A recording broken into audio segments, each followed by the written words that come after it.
Hi, I'm Lorna from wearablyweird.com, and in this video I'll be answering, are Crocs closed-toe shoes? It's important to know whether or not Crocs are closed-toe shoes before purchasing a pair for work in a medical or hospitality profession, for gardening, lab work, or for everyday wear if you're looking for toe protection.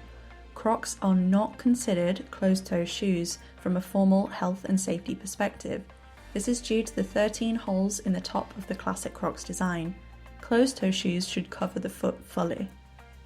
It should be noted, however, that you can actually purchase closed-toe Crocs as part of their work range. I've linked where you can find these in the description, along with a detailed look at each workwear style to help you. Here is the definition of closed-toe shoes from Law Insider. A closed-toe shoe really means that the entire foot should be fully covered. This includes the top of the foot and the heel. Shoes with large perforations in the uppers, such as Croc-style shoes, are not permissible as they will not prevent spilled chemicals from reaching your foot. Likewise, the back of the foot should be covered too.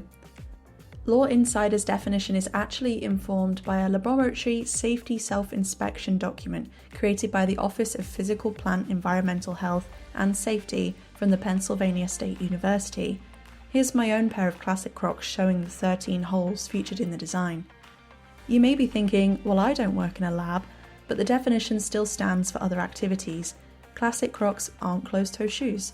If you plan to garden in them, falling tools may injure your foot through the holes. The same goes for liquid and food spilled in the hospitality industry or falling chemicals or tools in the medical field. If you work in the medical field or hospitality industry and you are required to wear closed-toe shoes as part of a dress code, then steer clear of classic Crocs. Check out the workwear range, linked in the description. If you found the info in this video helpful, it'd be awesome if you could hit the like and subscribe button. It helps my channel out so much, so thanks.